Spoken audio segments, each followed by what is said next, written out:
It was another day in Anioma land, and the beautiful maidens of the land had gathered again at the palace, waiting with bated breath as the prince prepared to make his choice.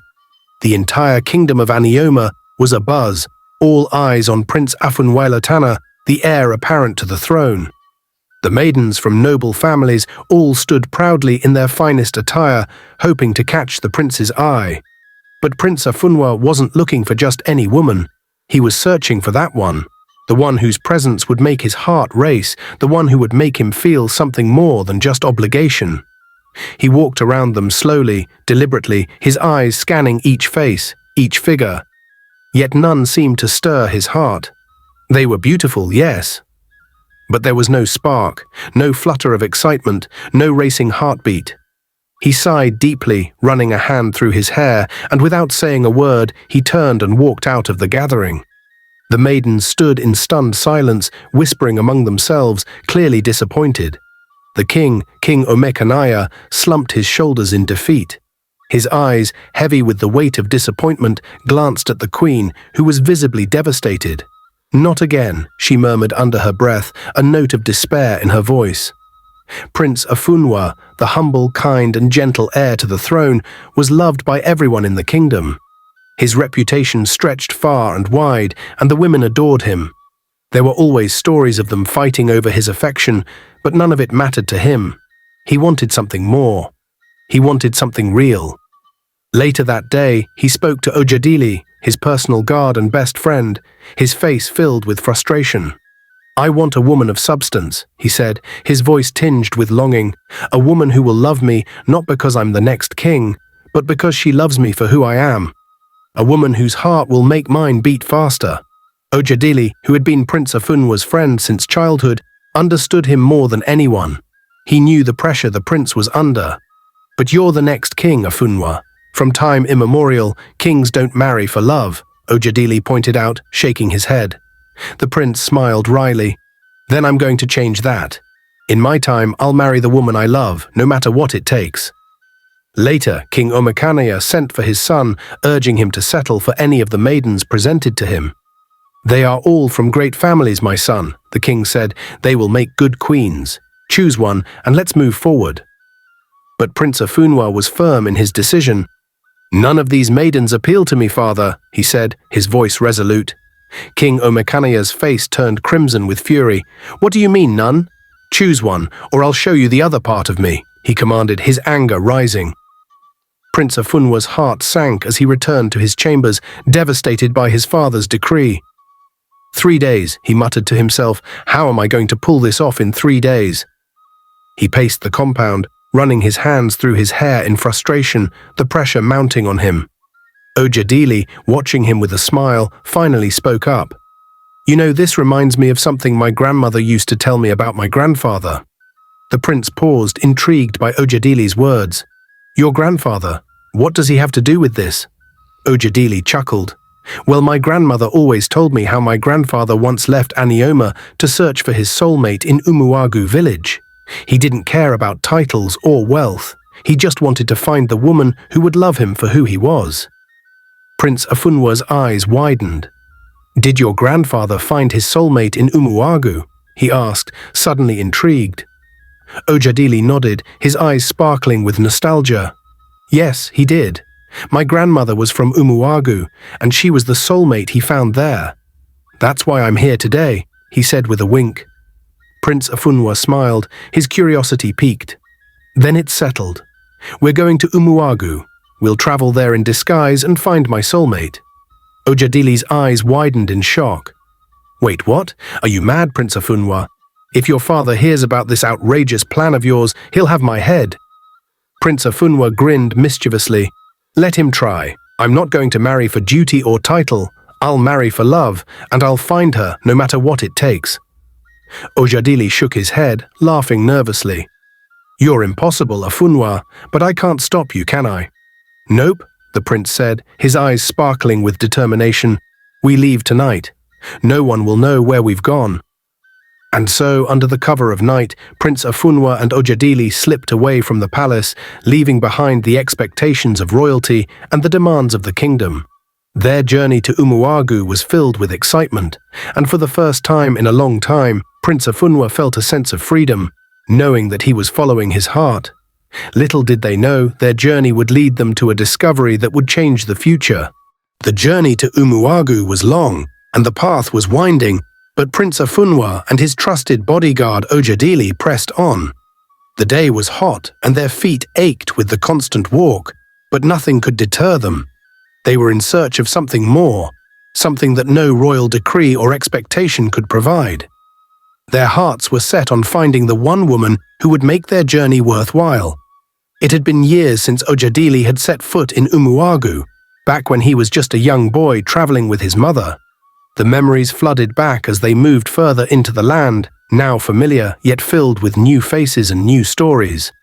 They asked for directions from travelers along the way, and after what seemed like an eternity, they finally arrived in the heart of Umuagu. They were greeted with warmth, although no one knew of the prince's true identity. The two men had taken care to disguise themselves as simple travelers, blending in with the common folk. No one in the bustling village suspected that the tall, handsome man with the sharp eyes was, in fact, the heir to Anioma's throne. To fit into the land and live as commoners, while they searched for the woman of Afunwa's dreams, they decided to work on the farm of one of Umuagu's wealthiest and most influential men, Chief Okoli. Chief Okoli, also the Onowu, Prime Minister of the land, was a man known for his ruthless ways, especially when it came to money. He ruled his farm with an iron fist, and anyone who worked there knew that there was no room for idleness or mistakes. Prince Afunwa and Ojadili worked diligently, taking on the grueling labor of the land without complaint. Afunwa had been born into a life of luxury, yet here he was, sweating under the hot sun, pulling weeds and carrying sacks of harvested crops.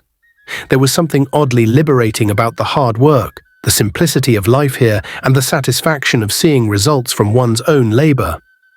But even amidst the dust and dirt of the farm, there was a longing in Afunwa's heart, a yearning that kept him searching for the woman who would make his heart race.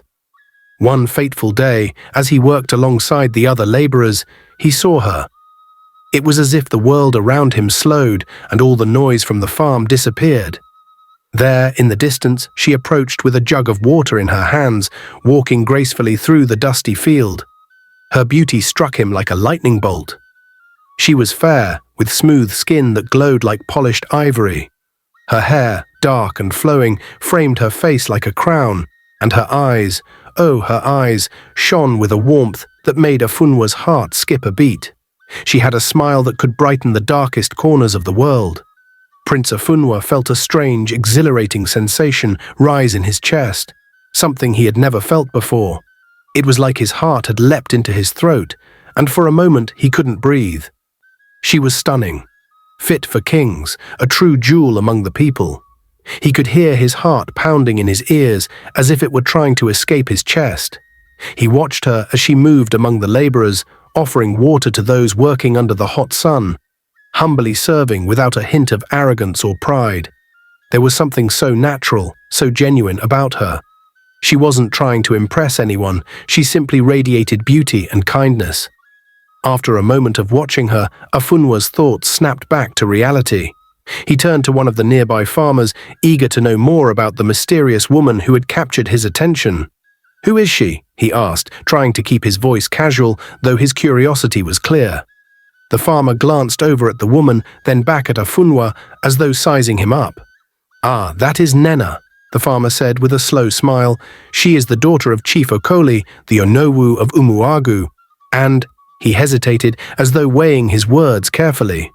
"She is betrothed to the Prince of Umuagu from birth. It is an old promise, made long before Nenna could even walk." The words hit Afunwa like a thunderclap. Betrothed? To another prince? A sense of despair began to creep over him, though he fought it back. Could it be that the woman he had been searching for, the one whose beauty had stirred something deep within him, was already promised to another? But even as the reality of the situation settled over him, he couldn't shake the feeling that something about Nenna was different. The way she moved, the way she smiled, the kindness in her eyes. It was as if she were meant to be more than just a royal match or a political arrangement. Afunwa couldn't explain it, but he felt an undeniable connection to her, something that drew him in like nothing he had ever known before. He watched as she turned to leave, walking away with grace and dignity. It was then that Afunwa made a decision. He couldn't just let her slip away, not without at least trying to know her, to understand who she was beyond the arranged marriage. He would find a way to speak with her. That night, as he and Ojadili sat by the fire, Afunwa's mind raced. "Ojadili," he began, his voice filled with determination. "I found her. Nenna. She is the one I've been searching for." Ojadili looked at him with raised eyebrows. "The daughter of Chief Okoli? The one betrothed to the Prince of Umuagu?" he asked, incredulous. "Yes," Afunwa said firmly, "but I cannot walk away from this. I cannot go back to Anioma knowing I let the woman I've been waiting for slip away." Ojadili sighed. "You're playing a dangerous game, Prince Afunwa. A game that could cost you more than you realize." "I know the risks," Afunwa replied, "but I won't give up. I will talk to her. I will get to know her, no matter the cost." The next morning, Afunwa and Ojadili made their way to the fields again. Prince Afunwa knew he couldn't let Nenna's betrothal to another prince stop him.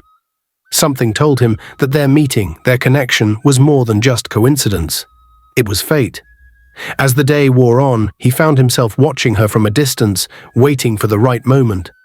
The sun began to set, casting a golden light across the farm, and just as he had planned, Afunwa walked over to where Nenna was gathering water for the workers. His heart was pounding as he approached, unsure of what to say, but certain that this was the moment that could change everything. "Good evening, Nenna," he said, his voice steady despite the chaos inside. She turned, surprised to see him standing there. A soft smile tugged at the corners of her lips, and Afunwa felt the same rush of warmth he had felt when he first saw her. "Good evening," she replied, her voice melodic and calm. Afunwa took a deep breath, his mind racing for the right words. "I wanted to thank you for bringing the water to us yesterday. It's not every day that someone so graceful takes the time to care for the workers."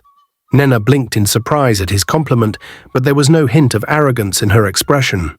She simply smiled, a gentle, sincere smile. "It's nothing," she said. "My father always taught me to serve others, no matter their station." There it was again, the kindness, the humility that set her apart from all the others. Afunwa felt a flicker of hope. Maybe, just maybe, there was a chance for them. As their conversation continued, they spoke of simple things.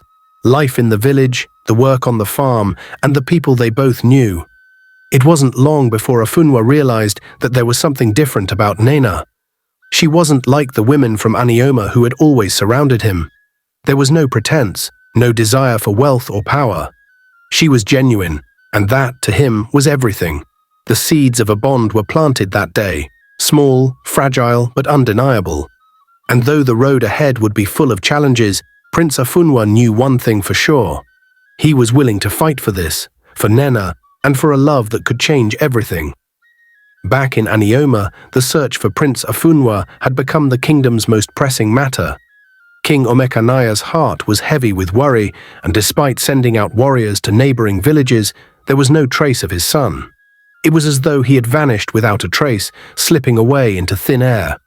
The king's frustration and fear grew with each passing day. Finally, with no other option, the king summoned the chief priest. The wise man, known for his connection to the gods, arrived swiftly. The tension in the air was palpable as King Omekanaya anxiously awaited an answer. The chief priest stood tall, his expression serene despite the grave situation. After a long pause, he spoke in his deep, steady voice. "Your son, Prince Afunwa, is safe where he is.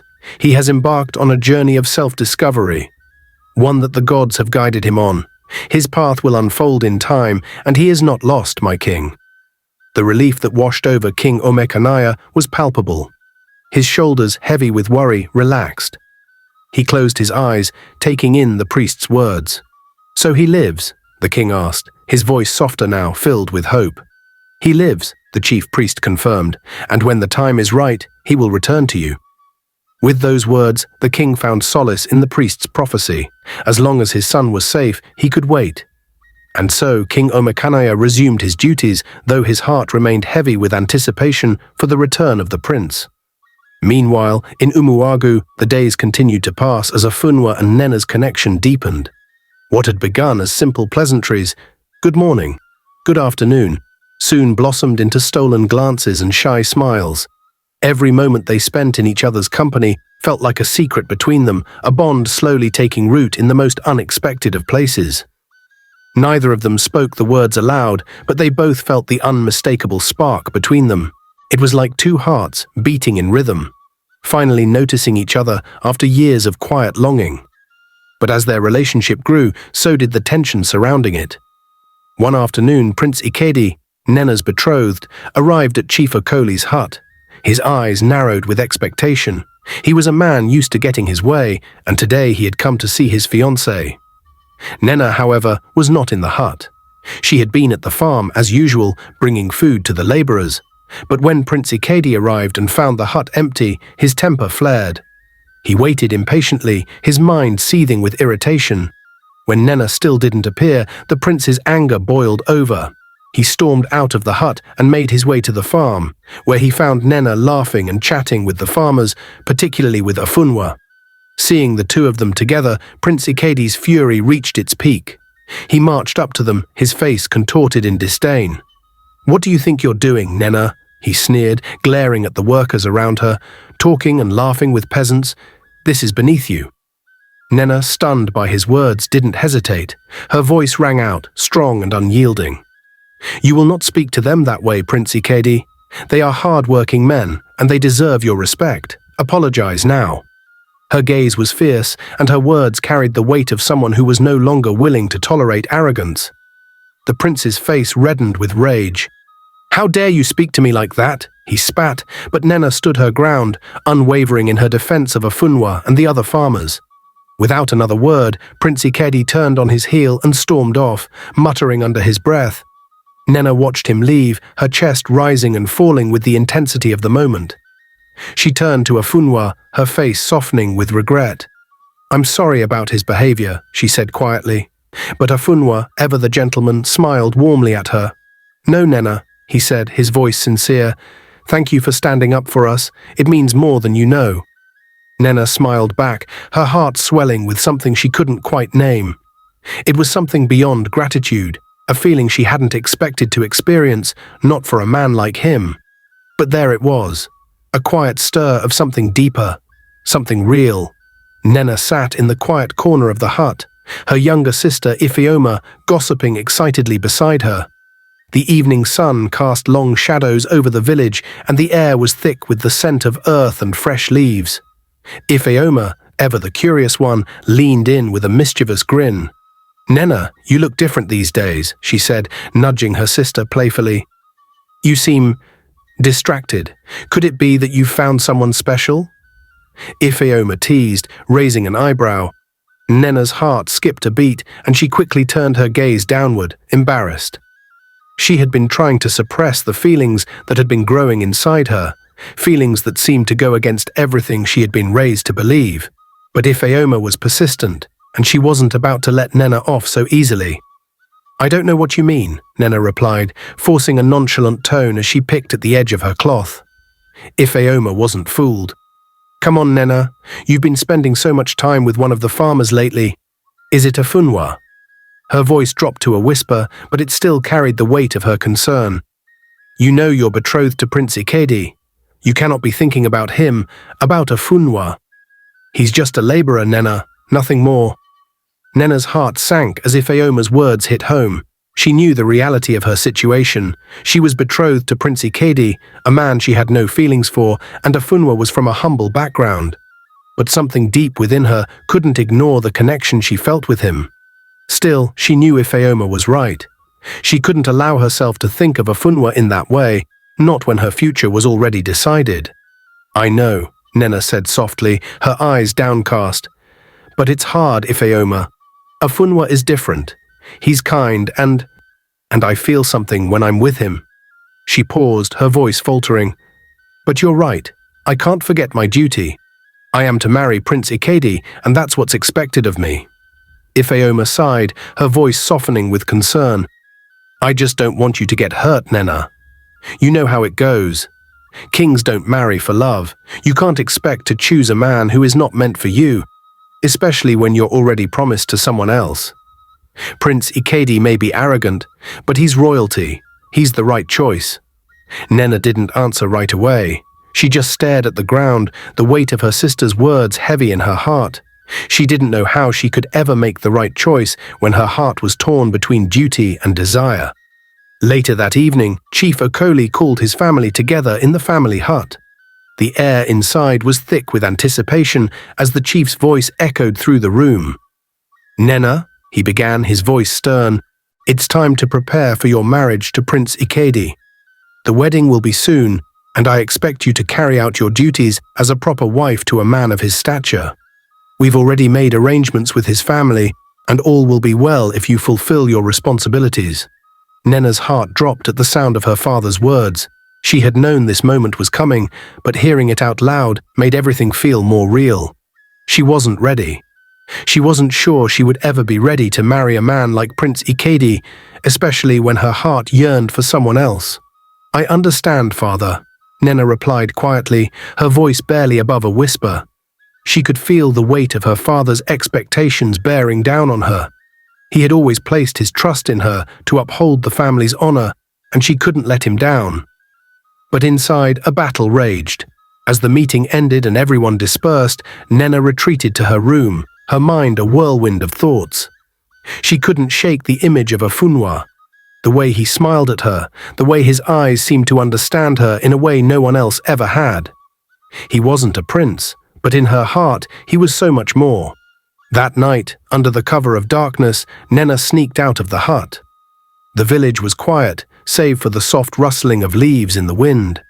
Her heart pounded in her chest as she made her way to the mango tree, the one place where she and Afunwa had shared many quiet conversations. She could hardly believe she was doing this, sneaking away like a thief in the night. But she had to see him. She had to know what he truly felt. When she arrived, she found Afunwa sitting beneath the tree, his gaze turned to the sky. He had been waiting for her, his eyes lighting up the moment she stepped into view. "Nenna," he said softly, his voice filled with something tender. "I knew you'd come." Nenna sat beside him, her heart racing. She had never been so close to him, not like this. They were alone, and the world seemed to fade away as she focused only on him. I don't know what to say, Afunwa," Nenna began, her voice trembling slightly. "I feel so torn. I'm supposed to marry Prince Ikedi. I have a duty to my family, to my people." Afunwa turned to her, his expression serious. "But what about your heart, Nenna? What about what you feel?" His voice was gentle but filled with emotion. "I can't pretend that I don't feel something for you. You've made my heart feel things I never thought possible."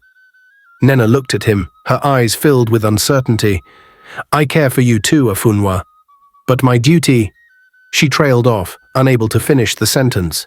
Afunwa reached out, gently taking her hand in his. "You don't have to make any decisions tonight. I just wanted you to know how I feel. I would never ask you to choose me over your family or your future. But if you ever find a moment where your heart speaks louder than your duty, know that I'll be here." Nenna's breath caught in her throat as his words sank in. There, under the mango tree, with the stars above them, she realized that for the first time in her life, she was faced with a choice that could change everything.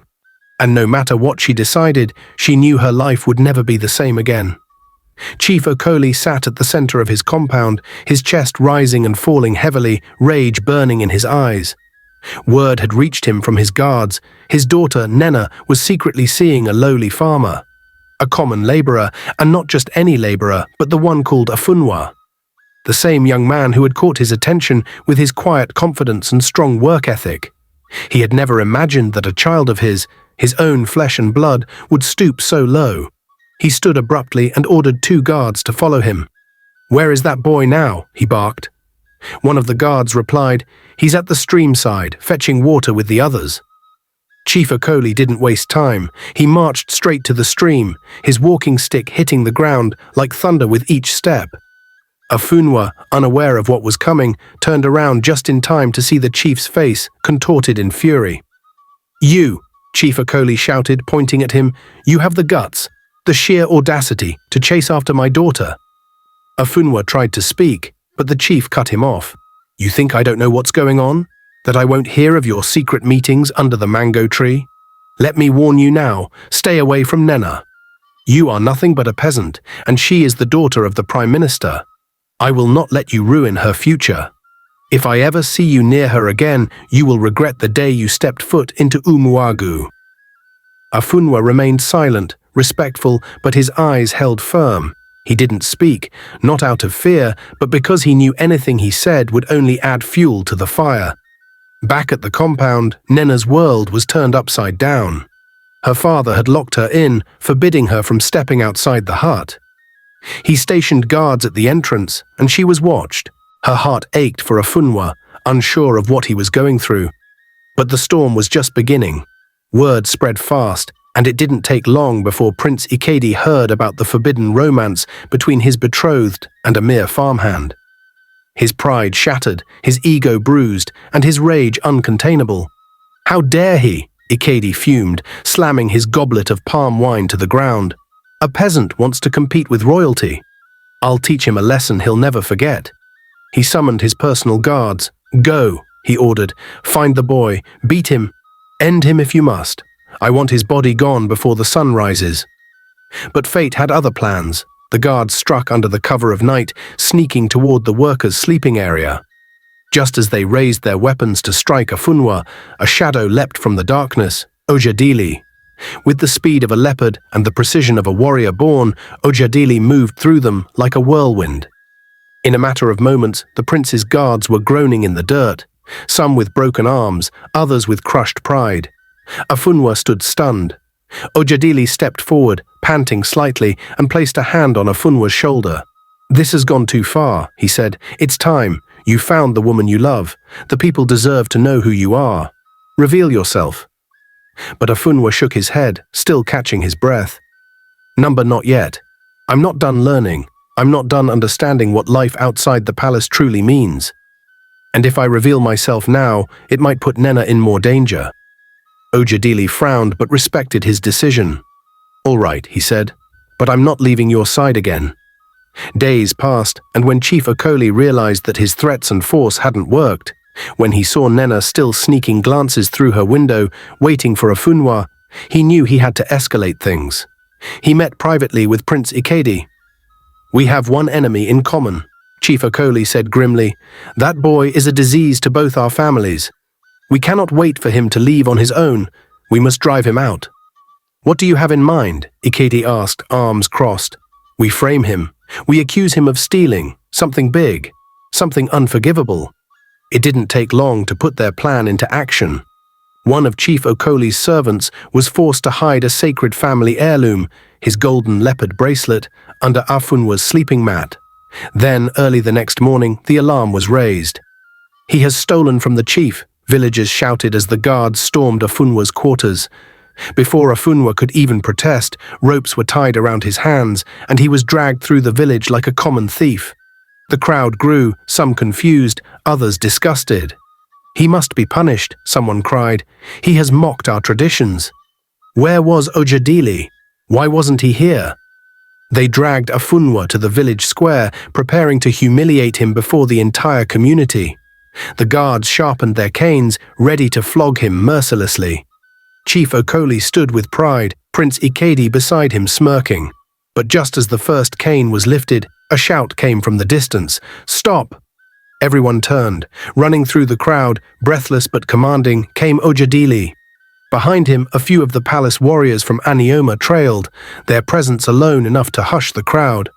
Ojadili walked straight to Afunwa, untied the ropes binding his hands, and turned to the village with fire in his eyes. You all have made a terrible mistake, he declared. This man is not who you think he is. Chief Okoli stepped forward. He is a thief, a liar. He tried to defile my daughter's destiny. Ojadili shook his head.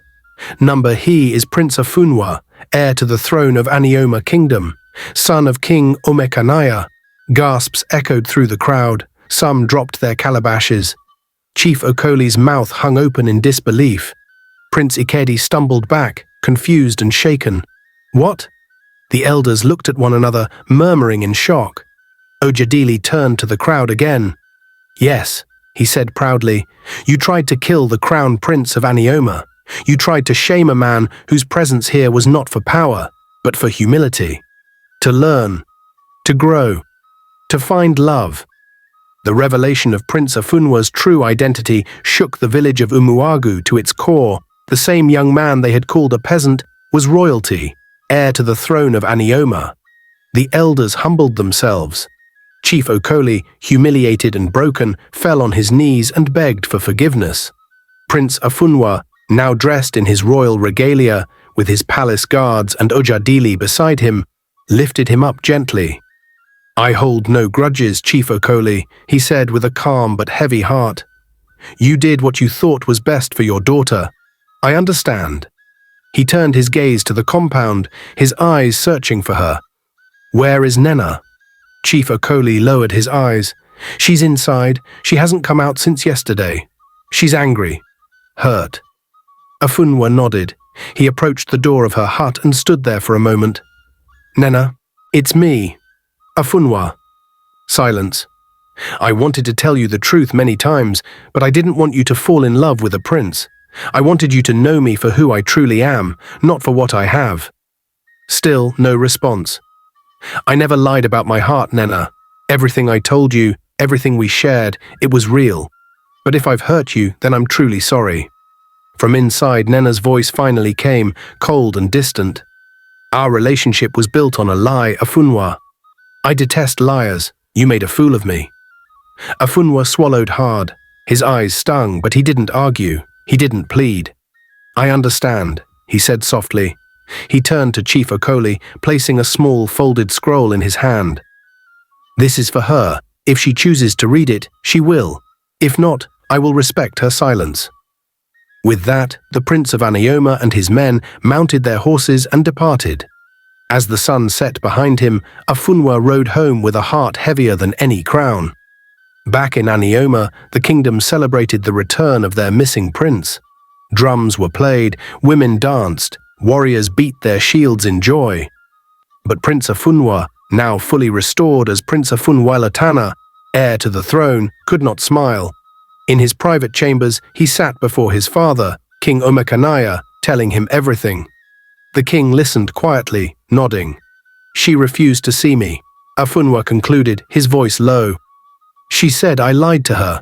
The king placed a hand on his son's shoulder. "You did, my son, not out of wickedness, but still you kept the truth.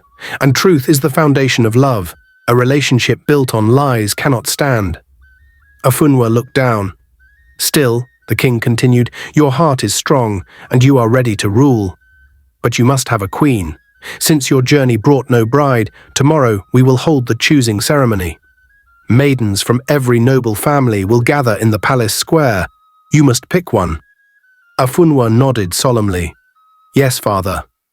That night, while the entire palace slept, Prince Afunwa sat in his royal chambers. The moonlight poured through the carved windows, casting shadows on the marble floors. He held Nenna's letter in his hand. She never replied. His heart ached. He stood, walked to the balcony, and whispered into the night, "I didn't mean to hurt you." Suddenly, a loud knock. The door burst open. "Ojadili," Afunwa called, startled. "Come with me," Ojadili said, nearly breathless. "What's going on?" "Just follow me now." Confused and curious, Afunwa threw on his royal robe and followed his friend through the grand corridors. The guards nodded and stepped aside as they approached the palace gate. And then, he stopped. Right at the grand gates of Anioma Palace stood two figures. Nenna, dressed in the finest royal garments of Anioma, her hair braided in golden beads, a sapphire necklace glowing on her chest, her wrapper shining under the moon. Beside her stood her maidservant, head bowed respectfully. Afunwa's heart skipped. She looked divine. He took a few hesitant steps forward.